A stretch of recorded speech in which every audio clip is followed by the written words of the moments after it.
हाँ बॉल पंक्ति बोले डिफरेंस होता है वो तो 1.2 है।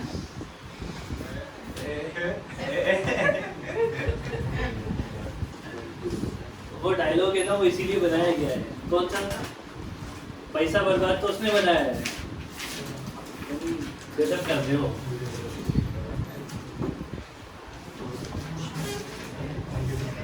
देख कितना है 1 और 4 के बीच। 12.75 है ना। Yes sir. क्या ही कर रहे हो यार तुम लोग। चैप्टर खत्म हो गया। कल एक दिन दे दो। हाँ क्या हो जाएगा उसमें? पढ़ना होता तो तू आज ही पढ़ के आता, और आज क्या चैप्टर खत्म होने से पहले पढ़ लेता।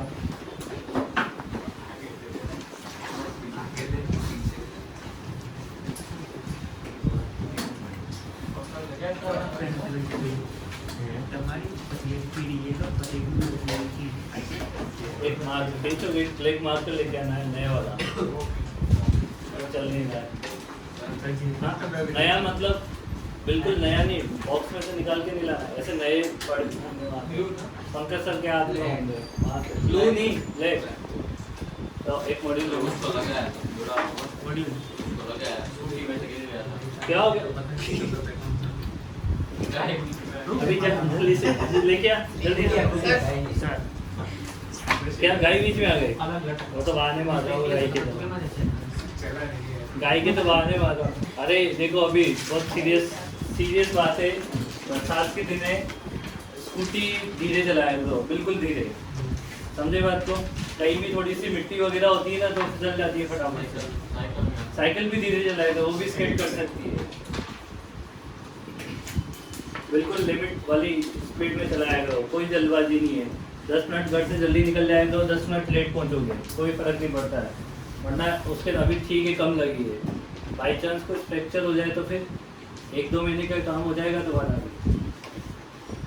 इसलिए कोई जल्दबाजी मत करो, थोड़ा थोड़ा धीरे धीरे चला करो। मैं भी बहुत धीरे चलता हूँ, मतलब बाइक बहुत धीरे चलाती हूँ। कल मैं जा रहा था बाइक से तो जाऊँगा। चलो इसके बाद ये देखो स्टार्ट कर दिया कि ठीक है। कहाँ तक पढ़ लिया था अपन ने कल? डेंसिटी तक पढ़ लिया था। इसके बाद देखो ये Chadwick's experiment for the discovery of neutron है ना। थैंक यू, मेरे को पता नहीं था बेटा। तो ये बनाना लिखा है, पुराना लेके आया। मैंने क्या बोला था तेरे को? प्रोफेसर के हाथ में उनसे लेके आया। हाँ कैसे लग गई हो तेरी?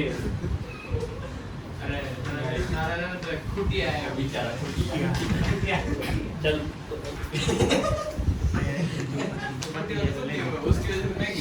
अभी शांति। Chadwick's experiment for the discovery of the neutron. इसमें देखो कोई मतलब की बात नहीं है। इन्होंने एक्सपेरिमेंट किया, डिस्कवरी की न्यूट्रॉन को। क्या किया इन्होंने कि कुछ एक एक्सपेरिमेंट किया जिसमें कुछ पार्टिकल निकले और एनर्जी निकली। वो जो एनर्जी निकली वो इन्होंने देखा कि किसी और से तो मैच हो नहीं रहा था, है ना। किन्हीं और चीज़ों से तो मैच नहीं हो रहा था। तो जो एक नया नाम इन्होंने दिया वो दिया न्यूट्रॉन, जिसको जो अलग टाइप के पार्टिकल निकले। पढ़ना है या कोई मतलब का नहीं है, वैसे ही है ना, पूछा नहीं जाता है। ये मेन है थर्मल न्यूट्रॉन्स। थर्मल न्यूट्रॉन्स कल बताए थे मैंने तुम्हें। Yes sir. हाँ थर्मल न्यूट्रॉन्स बताए थे कि मॉडरेटर के साथ में क्या होते हैं कि वो थर्मली इक्विलिब्रियम पे आ जाते हैं। वो न्यूट्रॉन्स को क्या बोलते हैं? थर्मल न्यूट्रॉन्स बोलते हैं। इसमें एक काम की चीज़ है, इसको हाईलाइट कर लो, मॉडरेटर क्या होते हैं, क्योंकि आगे भी आएंगे ये। इसमें न्यूक्लियर रिएक्टर में आएंगे, अंडरलाइन कर लो इसे। मॉडरेटर क्या होते हैं? मॉडरेटर होते हैं पैराफिन वैक्स, हैवी वाटर और ग्रेफाइट को मॉडरेटर बोला जाता है। मॉडरेटर का काम क्या होता है? To slow down the speed of neutron. समझ आई बात ये?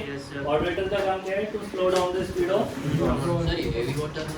हैवी D2O है ना, हैवी वाटर, भारी पानी।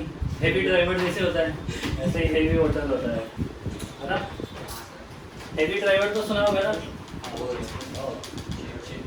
इसके बाद है न्यूक्लियर फोर्स। देखो न्यूक्लियर फोर्स जो होता है वो किसके बीच में एक्ट होता है? न्यूक्लियस के बीच में।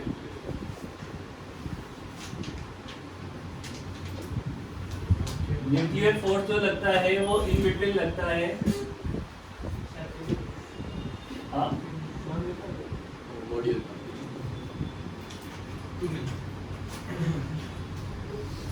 न्यूक्लियस के बीच में लगता है, मतलब ये प्रोटॉन प्रोटॉन के बीच में भी एक्ट करेगा, प्रोटॉन न्यूट्रॉन के बीच में भी एक्ट करेगा और न्यूट्रॉन न्यूट्रॉन के बीच में भी एक्ट करेगा। समझ आई बात ये? देखो न्यूट्रॉन न्यूट्रॉन के बीच में एक्ट करेगा बट उस पर तो चार्ज होता ही नहीं है, न्यूट्रॉन पे कोई चार्ज नहीं होता है। तो जो न्यूक्लियर फोर्स है वो चार्ज इंडिपेंडेंट है, चार्ज से कोई लेना देना नहीं है। आप ऐसा नहीं बोल सकते कि न्यूट्रॉन पे चार्ज नहीं है तो उसके बीच में फोर्स कैसे लग रहा है, इसका चार्ज से कोई लेना देना नहीं है, ये चार्ज इंडिपेंडेंट होता है। समझ आ गई बात नहीं? दूसरा इसकी क्या क्वालिटी होती है, ये सेंट्रल फोर्स नहीं होता है, ये सेंट्रल फोर्स जैसे कि इलेक्ट्रोस्टैटिक ग्रेविटेशनल फोर्स ये सेंट्रल फोर्स होते हैं, सेंटर की साइड एक्ट करते हैं, ये सेंट्रल फोर्स नहीं होता है, चार्ज से इसका कोई लेना देना नहीं होता है।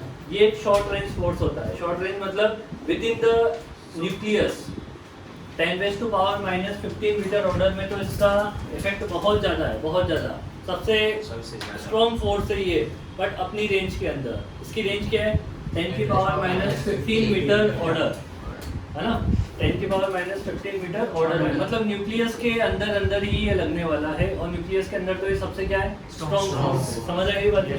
तो तीन चीजें हो गई, स्ट्रॉन्ग फोर्स है ना, सेंट्रल फोर्स नहीं है, ये चार्ज से इंडिपेंडेंट है। तीसरी चीज इसमें सैचुरेशन लेवल आ जाता है। होता क्या है कि ये जो फोर्स है वो न्यूक्लियस में अपने नेबरहुड पार्टिकल के बीच में लगता है। न्यूक्लियस में बहुत सारे प्रोटॉन बहुत सारे न्यूट्रॉन होंगे, तो सभी पे नहीं लगता है। जो न्यूट्रॉन है, जैसे कि मान लो ये आपका न्यूक्लियस है और इसमें ये एक पार्टिकल है, ये न्यूट्रॉन हो सकता है, प्रोटॉन हो सकता है, ये वाला पार्टिकल अपने नेबरहुड पार्टिकल्स पे ही न्यूक्लियर फोर्स लगा रहा है। ऐसा नहीं कि ये वाला पार्टिकल यहाँ पे भी न्यूक्लियर फोर्स लगा रहा है, नहीं, अपने नेबरहुड पार्टिकल्स पे ही क्या लगाते हैं, फोर्स लगाते हैं। ठीक है, तो देखो nuclear force that keep the nucleons, अच्छा जो न्यूक्लियस को बांध के कौन रखता है, देखो एक चीज ये भी होती है कि न्यूक्लियस के अंदर प्रोटॉन होते हैं और न्यूट्रॉन होते हैं। चलो न्यूट्रॉन का तो कोई प्रॉब्लम नहीं है, बट प्रोटॉन जो होते हैं वो पॉजिटिव पार्टिकल होते हैं, एक पॉजिटिव और दूसरा पॉजिटिव, एक प्रोटॉन दूसरा प्रोटॉन। समझ आई बात है? ये एक दूसरे को क्या करेंगे, रिपेल करेंगे। तो रिपल्शन की वजह से क्या होगा, न्यूक्लियस का साइज बढ़ जाएगा और अनस्टेबिलिटी आ जाएगी, और ये हो सकता है कि ब्रेक भी हो जाए इस रिपल्शन फोर्स की वजह से। इसको कौन ओवरकम करता है, न्यूक्लियर फोर्स ओवरकम करता है। मतलब न्यूक्लियर फोर्स का काम क्या है, न्यूक्लियॉन्स को आपस में बाउंड करके रखना न्यूक्लियस के अंदर। समझ आई बात है? तो the force that keep the nucleons यानी neutron and proton bound in the nucleus is called the nuclear force. Properties क्या है, स्ट्रॉन्गेस्ट इंटरएक्टिव फोर्स है, nuclear forces are the strongest forces in nature, ratio of the gravitational coulombic and the nuclear forces 1 ratio 10⁻36 ratio 10⁻38।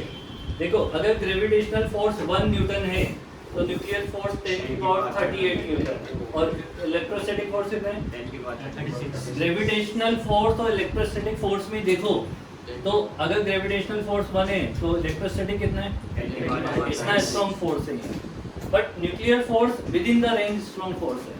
समझ आई बात है ना? Short range force है, it operates up to only up to a very short distance that is about 2 to 3 femtometre. कितनी range तक लगता है ये, 2 to 3, मतलब 2 × 10⁻⁻15 मीटर से लेके 3 × 10⁻⁻15 तक लगता है। चार्ज इंडिपेंडेंट, चार्ज से कोई लेना देना नहीं है। The nuclear force does not depend on the charge of the particles of the nucleons. Non central force है, the nuclear force between the two nucleons does not act along the line joining near centers। ऐसा जैसे देखो जो gravitational force होते हैं M1 और M2, और जो हमारे इलेक्ट्रोस्टैटिक फोर्स होते हैं वो हमेशा अलोंग टू लाइन जॉइनिंग लगते हैं, इस लाइन के अलोंग लगेंगे, यानी दोनों को मैच करने वाली लाइन के अलोंग लगते हैं, या तो इधर लगेगा या इधर लगेगा। इसमें तो रिपल्शन तो होता ही नहीं है, तो अट्रैक्शन होता है।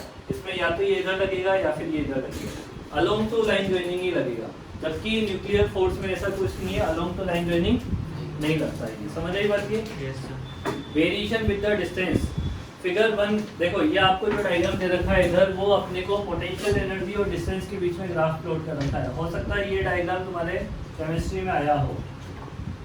ये पोटेंशियल एनर्जी का डायग्राम है, और इसको यहाँ पे बनाते हैं। डिस्टेंस के साथ में। समझ आई बात? ये मॉलिक्यूलर डिस्टेंस होती है, यानी दो एटम के बीच, दो मॉलिक्यूल के बीच में ये एटॉमिक डिस्टेंस कुछ ऐसा बोलते हैं इसे ना, ये डिस्टेंस होती है हमारे पास। यहाँ पे होता क्या है कि ये जो पोटेंशियल एनर्जी का ग्राफ होता है वो यहाँ से चल के ऐसे जाके ऐसे जाता है। ये वो एक पॉइंट है जिसमें पोटेंशियल एनर्जी क्या होती है आपकी, मिनिमम हो जाती है। उस मिनिमम पोटेंशियल एनर्जी की ये जो वैल्यू होती है वो होता है 0.8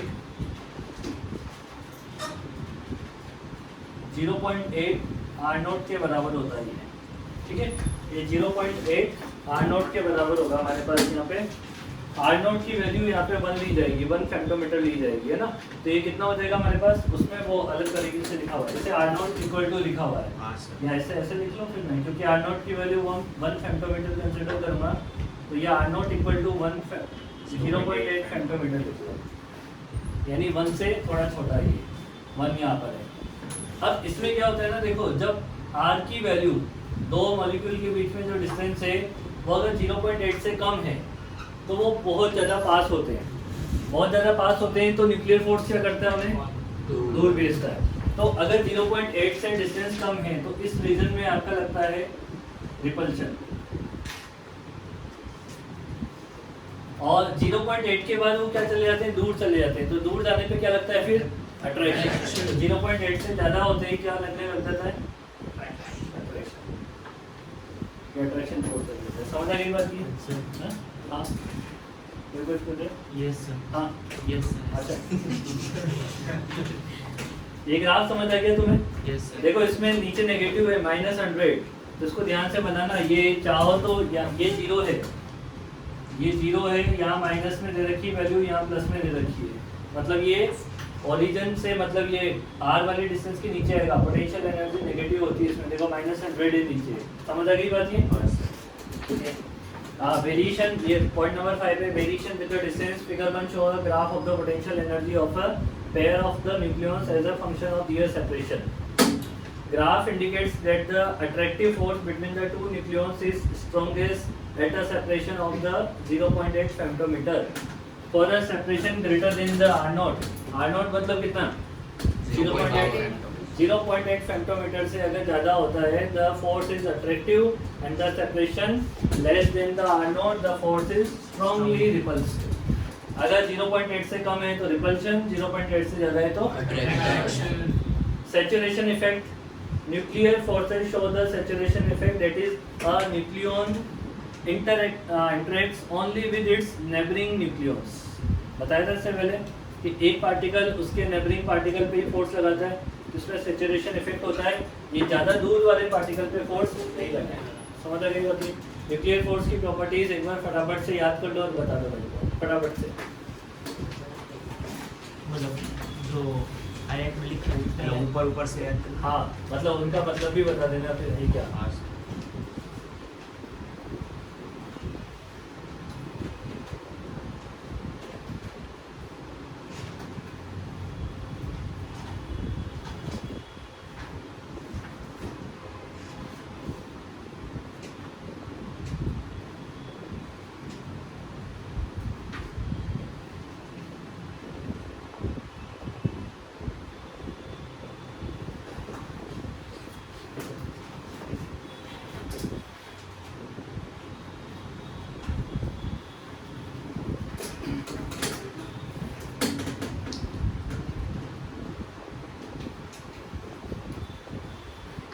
कर लिए अच्छे याद कर लिए। तेरा मॉड्यूल क्या है? हाँ क्यों कैसे देखेगा घर पर? रात को बहुत ज़्यादा पढ़ाई करी थी उसमें से नहीं, मतलब वो तो अभी बैग में डाला ही नहीं होगा तो आएगा कैसे इधर?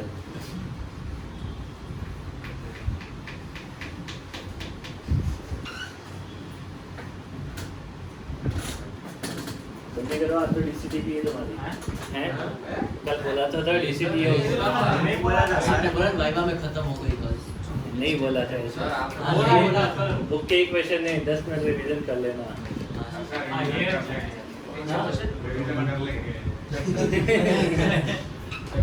अरे बुक के ही क्वेश्चन है चैप्टर नंबर 12 जो कल होनी थी वो आज होगी। मैंने बोला था कल से स्टार्ट करेंगे। हाँ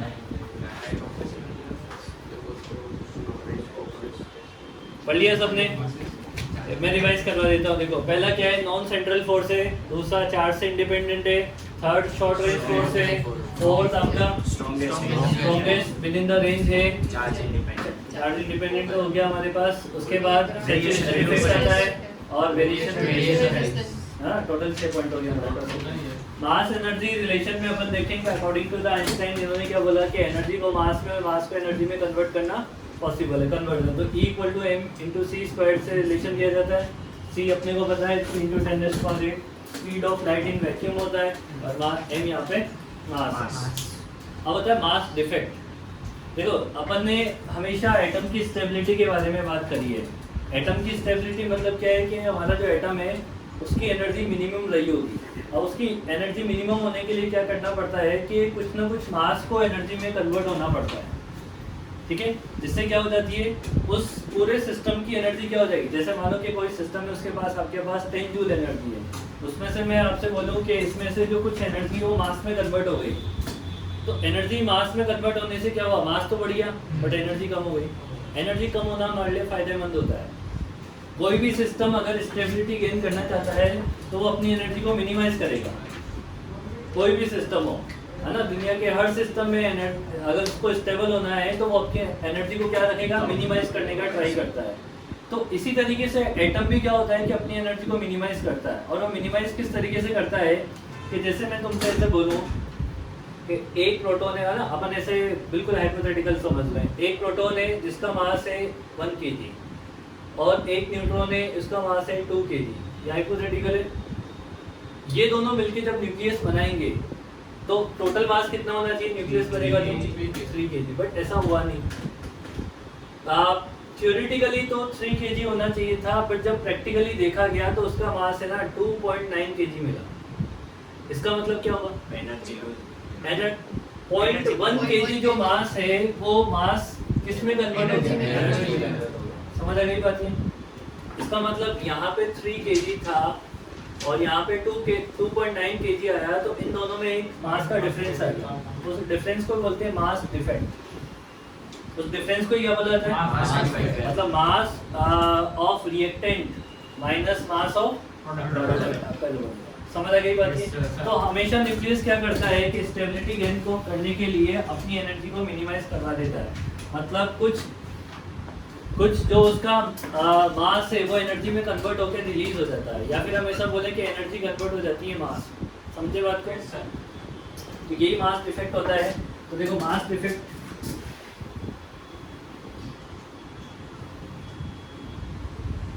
मास डिफेक्ट क्या होगा हमारे पास, it is found that the mass of a stable nucleus is always less than the sum of the mass of its constituents proton and neutron in their free state. समझ आई बात की, इसको underline करो, ये मेन इंपॉर्टेंट बात है। और लिख लो इसको बेटा, थोड़ा थोड़ा लिख लो। मास डिफेक्ट में ये वाला पॉइंट लिख लो ताकि याद तो रहेगा हमें कि लिखा है कुछ। इस वाली लाइन को नोट डाउन कर लो, ये लिखने में मास एनर्जी रिलेशन, ये वाला लिख लो, ये यहाँ से लिख लो। अभी ऑप्टिक्स में फुल एकदम स्टार्ट होगा अपना बोर्ड वर्क। अभी बोर्ड वर्क है नहीं इतना, क्योंकि बहुत सारा तो थ्योरेटिकल है इसमें। इसके बाद तो वही है ना, इसके बाद optics, हाँ? कल से 3 दिन जेई की क्लास होगी। कहाँ से, EMI जहाँ से पढ़ाते थे, ठीक है। तुम लोग चाहो तो मेरी वाली क्लास में चले जाना। तुम लोग शाम को आओगे इसी तो EMI के बाद क्या चल रहा है? EMI के बाद ऐसी अपन इधर तो सीक्वेंस में चलेंगे। मैं शाम को आ रहा हूँ। हाँ, तेरे को शाम वाली क्लास की वीडियो देखनी है और अगले वीक से जब आ जाएगा तो कोई दिक्कत है नहीं। वो भी करो। हाँ, एक दिन करो। वचन मैंने बता दिया, लिख लिया। It is found at the mass of stable nucleus, it is found at the mass of stable nucleus is always less then, it is found at the mass of nucleus is always less than the mass of, is always less than the mass of sum of masses of its constituent proton and neutron in their free state। जल्दी से लिख लो, उसमें से tap नहीं तो लिख लो क्योंकि याद रहे।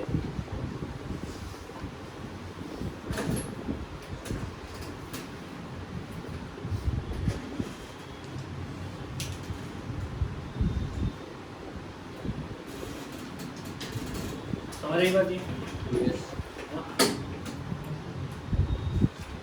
सर अभी आपने बोला किसी भी चीज़ को अगर स्टेबल होना होगा तो अपनी एनर्जी मिनिमाइज करेगा, तो ये तो अपनी मास को एनर्जी में कन्वर्ट कर रहा है ना, ओके? मास को एनर्जी में कन्वर्ट करके एनर्जी रिलीज कर देता है, ताकि अपनी एनर्जी जो है उसकी जो एनर्जी थी वो और कम मतलब रिलीज कर देता है। रिलीज बाहर निकाल देता है, ऐसा होता है ना। अब लिखो आगे, मास डिफेक्ट की डेफिनेशन है way the difference between the rest mass of the nucleus. Mass defect की डेफिनेशन है ये, ऐसे चाहो तो वो इन्वर्टेड कॉमर्स में लिख लो इसे। The difference between the rest mass, हमने भी वो थोड़ा ऐसे टेढ़े कर रखे ना ये, इसीलिए the difference between the rest mass of a nucleus, the difference between the rest mass of a nucleus and the sum of the rest mass of nucleus, the difference between the rest mass of the nucleus and the sum of the rest mass of its, the sum of the rest mass of its constituent nucleons is called the mass defect. It is denoted by delta M. mass defect को किससे represent किया जाता है? Delta M से। तब देख लो, तो इधर देखना,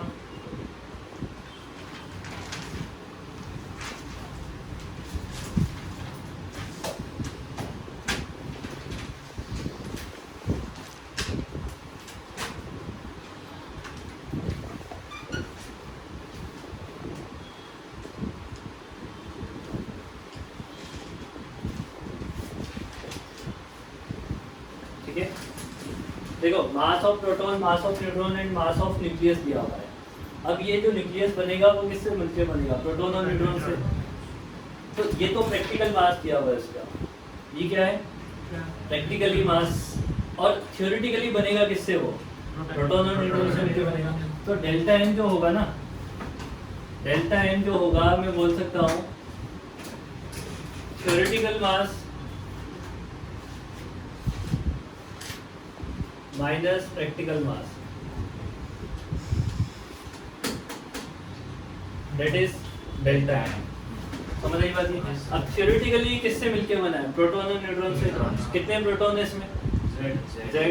तो मैं ऐसा लिख सकता हूँ Z multiply mass of proton. और कितनी न्यूट्रॉन है इसके अंदर?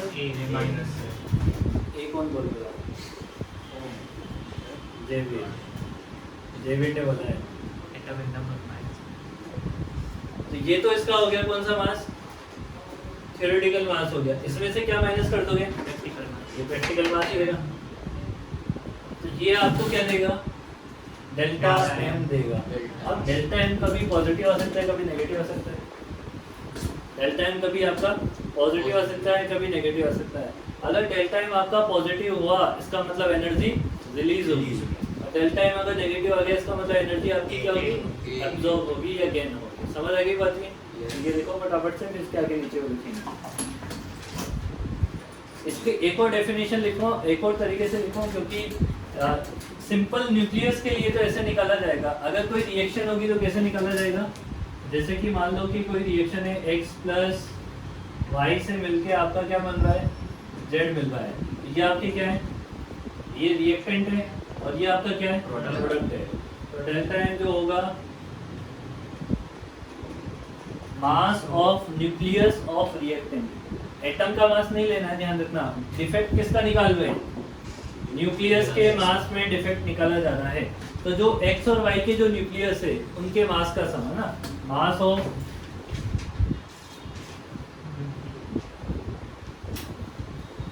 न्यूक्लियस ऑफ x एंड या फिर न्यूक्लियस ऑफ रिएक्टेंट, उसमें से माइनस करना है क्या? मास ऑफ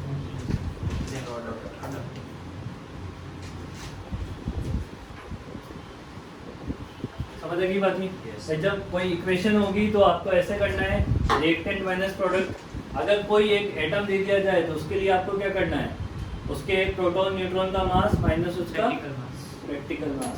समझ आ गई बात? लिख लो फटाफट से।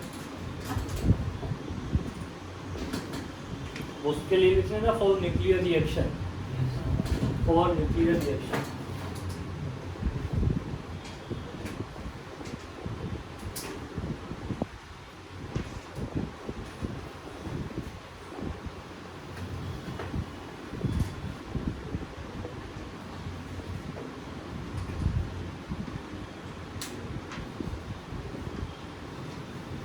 क्या हुआ?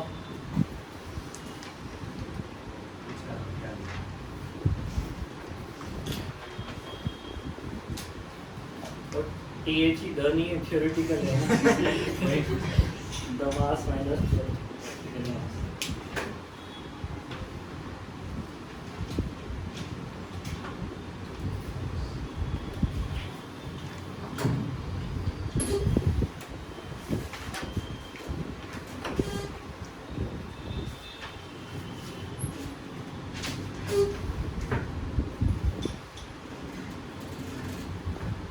इसमें नीचे लिखना फिर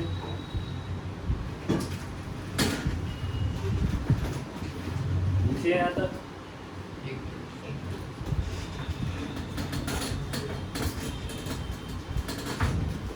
ये सुबह रिकॉर्डिंग हो जाए तो शाम वालों को भी यही भेज देंगे। हाँ और क्या है, एक बार कर लो ना एक क्लास में। तो फिर सिर्फ जेई की हाइब्रिड हो गई है तो online। कल से सिर्फ जेई की क्लास है सुबह। तो उनको अगर ये रिकॉर्डिंग भेजेंगे तो उनको भी सिर्फ जेई की क्लास है। उनको जेई की क्लास जेई की नहीं, क्लास में आने का अरे जो बच्चे शाम को एब्सेंट होते हैं उनको तो है ना, जब रिकॉर्डिंग डालो ना तो स्पेसिफाई कर दिया करो कि कौन से दिन की है और कौन सर वो से एक बार ही लिंक में ऐसे नहीं है, बार बार आ जाता है, बार बार आ जाता है क्या कौन से चैप्टर का पेज है। हर बार आ जाता लो है। सर अलग अलग फोन से करोगे तो मतलब प्रॉपर अरेंज नहीं कर पाएंगे ना, एक ही फोन से अबे नहीं, अब ये वाली जो अपलोड करेगा जो भी वो लिख देना नीचे लिंक जो भी डालोगे, मतलब वो हाँ सर बाद में भेजी थी उसमें नाम आया था। एक ईमेल आईडी सबको दे दो सर, एक काम हो सकता है, हो सकता है। पंकज सर जैसे क्या ना ऐसे कर लो आप। क्या? पंकज सर 1.5 घंटा ऑनलाइन क्लास दे देते हैं उनको। 1.5 घंटा सर की दूसरी क्लास होती है तो वो उनको कंपनसेट हो जाता है, समझे बात को? हाँ। ऐसे तो मतलब मजे आ जाएंगे बच्चों को। उसमें लिखो if the mass defect is positive, if the mass defect is positive, क्या बोला सही? अरे सर मुझे कुछ और सुनाई दिया, बोला कुछ और बोलना था। तो आगे हो गया। देखो if the mass defect is positive then energy will release, if the mass defect is positive then energy will release and reaction will be spontaneous। अरे लिख लो रे फटाफट से, इसको यार इधर बिठाया करो तो जानबूझ के चले जाते हैं। ध्यान ना पाए। इसके लिए जगह ही मत छोड़ा करो हो जाए। तो अगर कल से उस लाइन में दिखा, इधर नहीं दिखा मेरे को तो देख लो, तो आते ही बिठेगा, मैं बिना पूछे ही इधर बैठ दूंगा तो इधर ही बैठेगा, इस रो में ही होना चाहिए, चाहे इस क्लास में बैठ चाहे उस क्लास में बैठ, चाहे ऊपर बैठ चाहे इधर बैठ, ध्यान रखना तो अपने आप ही जगह चेंज हो जानी चाहिए मेरी क्लास में।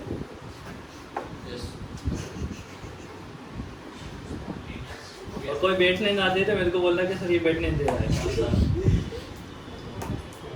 If the mass defect is positive, then energy will release and equation या reaction will be spontaneous. Otherwise non spontaneous. और वो पॉजिटिव नेगेटिव वाला फिर एक बार आएगा। इसके बाद पढ़ते हैं अपन बाइंडिंग एनर्जी।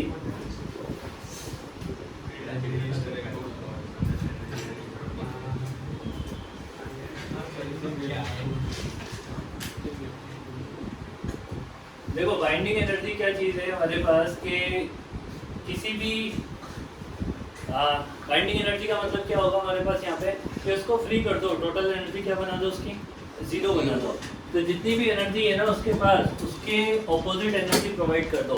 जैसे कि मान लो 10 जूल एनर्जी है तो -10 प्रोवाइड कर दो, तो क्या हो जाएगी टोटल एनर्जी 0 हो जाएगी। अगर -10 है तो तो बाइंडिंग एनर्जी मिलती कैसे है? मास डिफेक्ट से मिलती है। बाइंडिंग एनर्जी का मतलब भी यही होता है, ये तो मैथमेटिकल है, बाइंडिंग एनर्जी इक्वल टू होता है delta M into C square की फॉर्म में। डेल्टा एम क्या है यहाँ पे? मास डिफेक्ट है।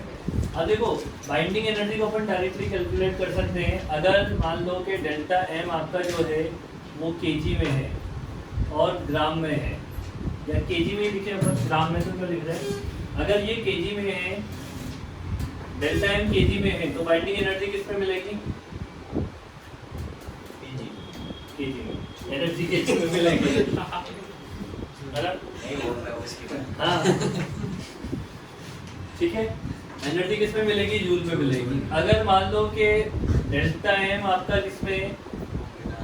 एमयू में, क्योंकि न्यूक्लियस के मास तो एमयू में होते हैं जनरली, है ना? एटम के मास किस में होते हैं? केवी में। न्यूक्लियस के मास तो किस में होता है? Delta M. तो ये डेल्टा एम किसका निकालना होता है? न्यूक्लियस का। तो डेल्टा एम अगर एमयू में है तो बाइंडिंग एनर्जी में क्या करेंगे फिर अपन? डायरेक्टली बाइंडिंग एनर्जी को किससे मल्टीप्लाई कर देंगे? जितना मास है वो, यानी डेल्टा एम इंटू 931.5, और ये आंसर किस में मिलेगा अपने को? ठीक है, ये करना होता है अपने को। अब बाइंडिंग एनर्जी की डेफिनेशन क्या होती है? बाइंडिंग एनर्जी की डेफिनेशन होती है कि बाइंडिंग एनर्जी रिक्वायर्ड है न्यूक्लियस को ब्रेक करने के लिए। जो न्यूक्लियस बना हुआ है उसको उसके कॉन्स्टिट्यूएंट पार्टिकल में आप ब्रेक कर दो। जैसे प्रोटॉन न्यूट्रॉन से मिलकर बना है, तो प्रोटॉन न्यूट्रॉन को ब्रेक करके इतनी दूरी पे रख दो कि वापस उनमें न्यूक्लियर फोर्स ना लग सके या कोई अट्रैक्शन फोर्स ना लग सके। समझ आई बात? ये या फिर दूसरी डेफिनेशन ये भी होती है कि जो न्यूक्लियस के पार्टिकल हैं प्रोटॉन न्यूट्रॉन, उनको आपस में कंबाइन करो। ये दोनों ही होती है इसकी डेफिनेशन। या तो ब्रेक करने के लिए एनर्जी चाहिए या कंबाइन करने के लिए एनर्जी चाहिए, या तो न्यूक्लियस को ब्रेक करने के लिए या न्यूक्लियस को फॉर्म करने के लिए एनर्जी। समझ आई बात? तो पहले लिखो definition. The binding energy of a nucleus may be defined as the energy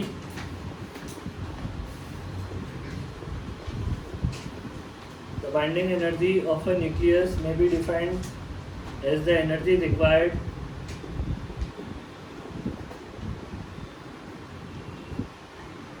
binding energy of a nucleus may be defined as energy required to break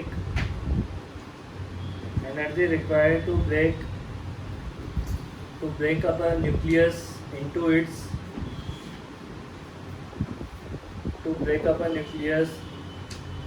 its constituent particles, constituent proton and neutron, ऐसे लिखना। To break up a nucleus into its constituent proton and neutron, and to separate them to such a large distance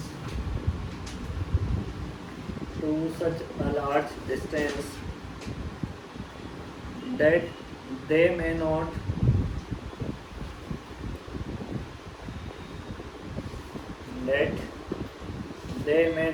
interact with each other।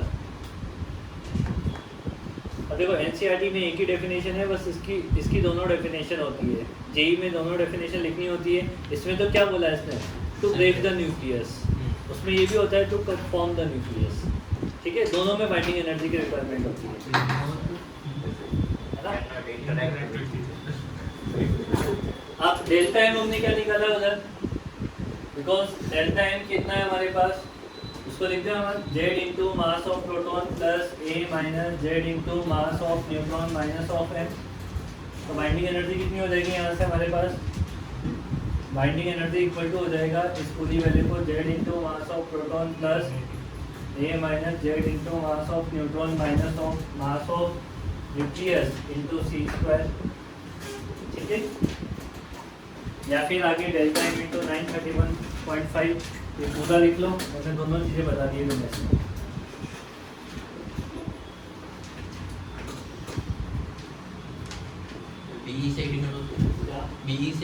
B इसका symbol है delta, ई लिख के B लिख दो, मतलब ऐसे भी लिख सकते हो, इसमें कोई ऐसी बड़ी बात नहीं है। डेल्टा ई लिख के ऐसे बी लिख देते हैं, तो बाइंडिंग एनर्जी बोल देते, कुछ नहीं है। ठीक है, यस सर।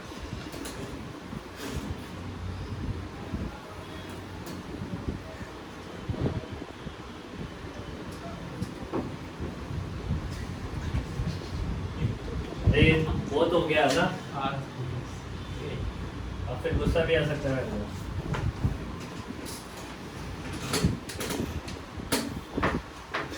इसके बाद है binding energy per nucleon. R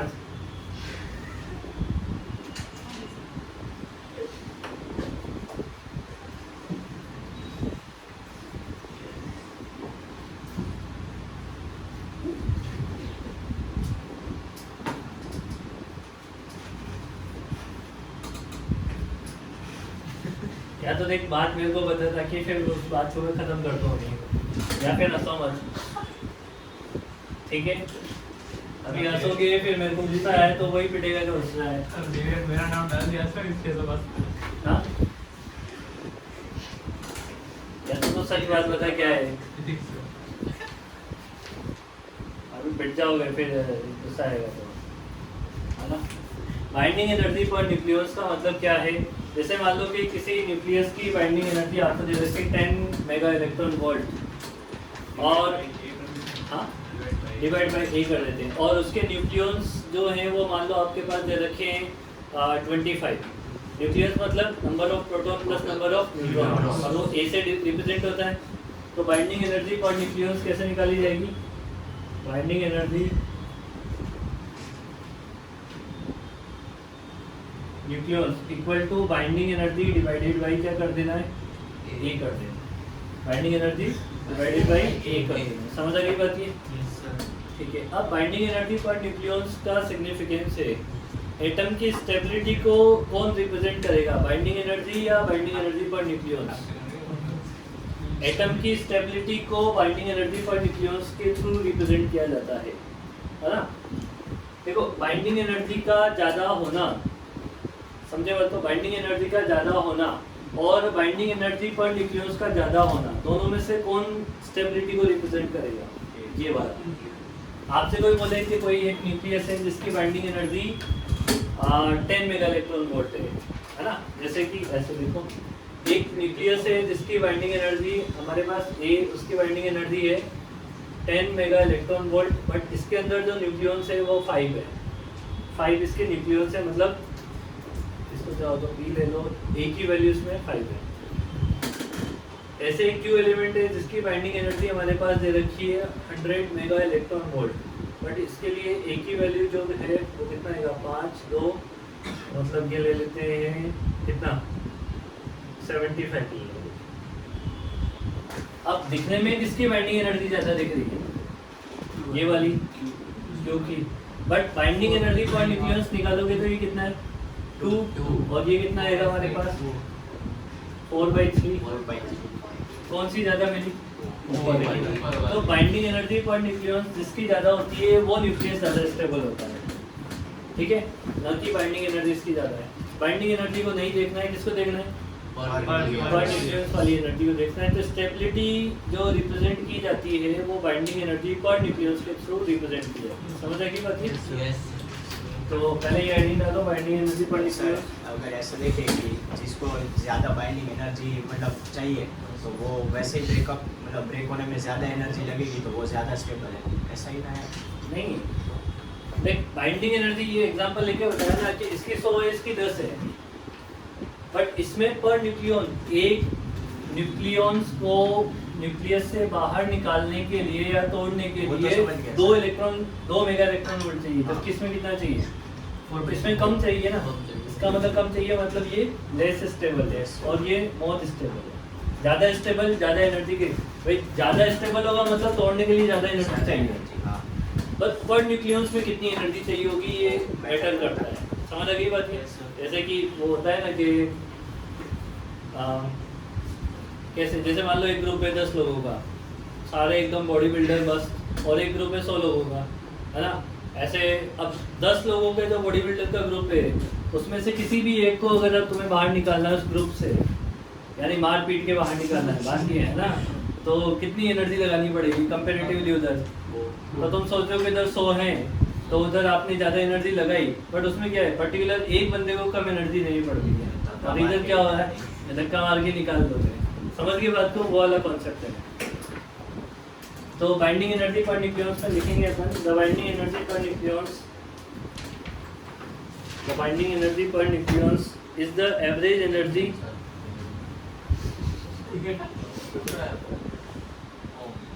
ये जो भी है ना, जो भी असरे कर रहे हैं, अगर अभी सड़क गया ना तो फिर तुम्हारी गाल लाल हो जाएंगे। अभी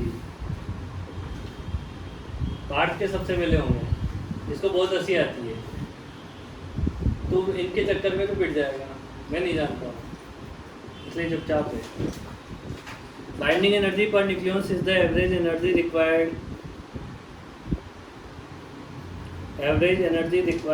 to extract one nucleon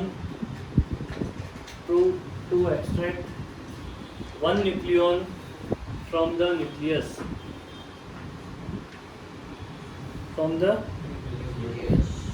है ना। इसके बाद लिखो बाइंडिंग एनर्जी पर न्यूक्लियस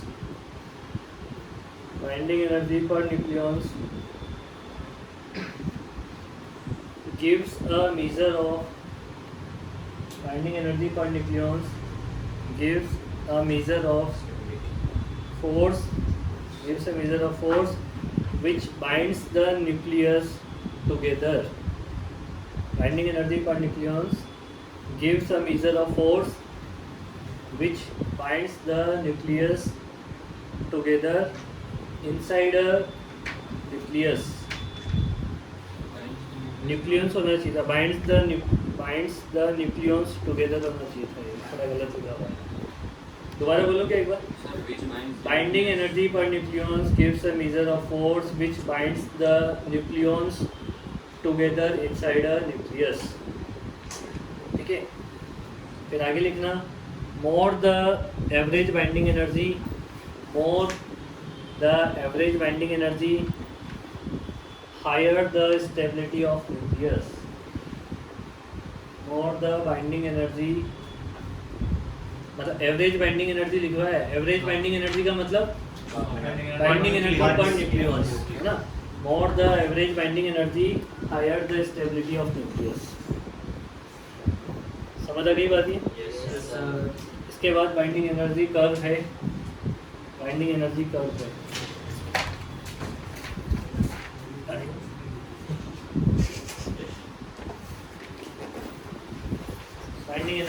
इसके बाद इस कर्व को देखो और इसमें तुम्हें पता लगेगा कि कौन से न्यूक्लियस के लिए बाइंडिंग एनर्जी पर न्यूक्लियस सबसे ज़्यादा होती है ना। इस कर्व को देखो, इसमें तुम्हें ये दिख रहा होगा कि फेरस आयरन की बाइंडिंग एनर्जी पर न्यूक्लियस सबसे ज़्यादा है, वो होती है 8.8 मेगा इलेक्ट्रॉन वोल्ट पर न्यूक्लियस। समझे बात को, है ना। पहली बात तो ये ग्राफ तुम्हें थोड़ा हल्का फुल्का याद होना चाहिए, है ना, हल्का फुल्का याद होना चाहिए। इसके इम्पोर्टेंट फीचर क्या है इस कर्व के? देखो फेरस को देखो, फेरस का एटॉमिक मास नंबर कितना है? 56, है ना। 56 के से कम आओगे एटॉमिक मास नंबर में, 56 से अगर एटॉमिक मास नंबर में कम आओगे तो बाइंडिंग एनर्जी पर न्यूक्लियस कम है 8.8 कंपैरेटिवली फेरस से, और 56 से ज़्यादा जाओगे तो भी कम है। मतलब सबसे हाईएस्ट किसकी है? फेरस की है। उसका एटॉमिक मास नंबर कितना है? 56। तो होता क्या है कि 30 से लेके 170 तक, है ना, 30 से लेके 170 तक जिनके एटॉमिक मास नंबर होते हैं वो ऑलमोस्ट स्टेबल होते हैं। 30 से लेके और 170 तक की रेंज में जो होते हैं, कभी कभी 150 भी लिखा होता है, तो 30 से 170 या 150 रेंज वाले क्या होते हैं? स्टेबल होते हैं। 30 से कम जिसका है वो अनस्टेबल है, और 170 से जो ज़्यादा है वो भी क्या है? अनस्टेबल। तो अनस्टेबल हैं तो फिर वो क्या करते हैं कि कुछ ना कुछ इस तरीके से ब्रेक होते हैं कि स्टेबल न्यूक्लियस में कन्वर्ट होते हैं। जिनका मास नंबर ज़्यादा है वो क्या होंगे? ब्रेक होंगे, और ब्रेक होके क्या बनेंगे? ऐसे न्यूक्लियस बनाएंगे जिनका एटॉमिक मास नंबर 30 से 170 की रेंज में आ जाए टूट के। जैसे मान लो यूरेनियम 232 है या 235 है, वो ब्रेक होगा, और ब्रेक होके इस तरीके से ब्रेक होगा कि जो दो डॉटर न्यूक्लियाई बनेंगे वो किसकी रेंज में आ जाए? 30। और 30 से कम वाले क्या होंगे? 30 से कम वाले ब्रेक होंगे या कंबाइंड होंगे? ठीक है। तो दो टाइप की रिएक्शन के तुमने सुना होगा, न्यूक्लियर फिजन और न्यूक्लियर फ्यूजन। फिजन किस में होगा? फिजन किस में होगा? जिसका 170 से ज़्यादा, वही तो ब्रेक हो रहे हैं। फिजन में ब्रेक होते हैं, तो जिनका 170 से ज़्यादा है वो तो क्या शो करेंगे? फिजन। और जो 30 से कम वाले हैं वो क्या शो करेंगे? समझ रही बात? सबसे ज़्यादा एनर्जी, बाइंडिंग एनर्जी पर न्यूक्लियॉन सबसे ज़्यादा किसकी होती है? फेरस की। कितनी होती है? 8.8। इंपॉर्टेंट है ये, हाईलाइट भी कर रखे मैंने, देखो। बाकी जो है वो 8.5 है। 30 से 150 या 170 के कर्व का कितना होता है? 8.5 होता है। 30 से जिनका एटॉमिक मास नंबर 30 से 170 या 150 की रेंज में, वो उनका कितना होता है? 8.5। उसमें सबसे ज़्यादा किसका होता है? आयरन का होता है, जिसका होता है कितना? 8.8 mega electron volt per nucleon. समझ आ गई बात ये, है ना? इसमें देखो पहला पॉइंट क्या है? Binding energy small for the lighter nuclear, that is 1h1 1h2 1h3। Hydrogen के लिए बहुत कम होती है binding energy. In the mass number range, mass number range है 2 to 20, है ना? There are well defined maxima and the minima on the curve. देखो 2 to 20 के लिए आपको डिफाइन भी कर रखा है कर्व में, कहाँ पे कौन सा बाइंडिंग एनर्जी है, दिख रहा है कर्व में? देखो ना, ये 1h2 1h3, फिर उसके बाद helium, lithium, nitrogen, carbon, oxygen, oxygen, sulphur, ऐसे बता रखे हैं, सारे बता रखे, है ना? और the maxima are at the even atomic number और मिनिमा एट द ऑड। देखो जिसमें भी लाइन ऊपर जा रही है वहाँ पे क्या है? इवन एटॉमिक नंबर वाले हैं, और जिसमें लाइन नीचे आ रही है ऑड। ठीक है, ऑक्सीजन 2 बार, ऑक्सीजन 2 बार है, वो उसका वो होगा, क्या कहते हैं? आइसोटोप। आइसोटोप। हाँ वही। ठीक है, फिर थर्ड वाला पॉइंट क्या कहता है? है द 8.8 मेगा इलेक्ट्रॉन वोल्ट पर neutrons is the mass number range 3 to 150। ये पूछे जाते हैं, ये जो भी हैं, कौन सी रेंज में स्टेबल होते हैं, कौन सी रेंज में कितनी बाइंडिंग एनर्जी पर न्यूक्लियस होती है। समझे बात को? किसकी सबसे ज़्यादा होती है? ये इंपॉर्टेंट क्वेश्चन है इसके कर्व में। 3 to 150, it has the peak value of the 8.8 mega electron volt per nucleon for the ferrous as the mass number increases further। 170 के बाद और इंक्रीज करेगा तो क्या होगा? बाइंडिंग एनर्जी पर न्यूक्लियस क्या होती है? कम होना स्टार्ट हो जाएगी। देखो कर्व को देखो, नीचे आना स्टार्ट हो गया है, फेरस के बाद कर्व नीचे आ गया है ना? तो gradual decreases and drop to the 7.6 mega electron volt for the uranium 238। Uranium 238 का कितना हो गया? 7.6। समझ आई बात? Important conclusion for the binding energy curve. Conclusion अपन कल पढ़ेंगे, तुम रिवीजन कर लो फटाफट से, और मैं डीसीटी भेजता हूँ 10 मिनट बाद।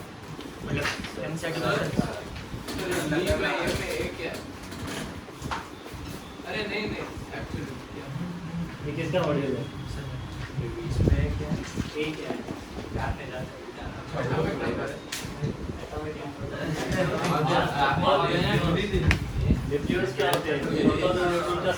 मुझे लगा एटॉमिक नंबर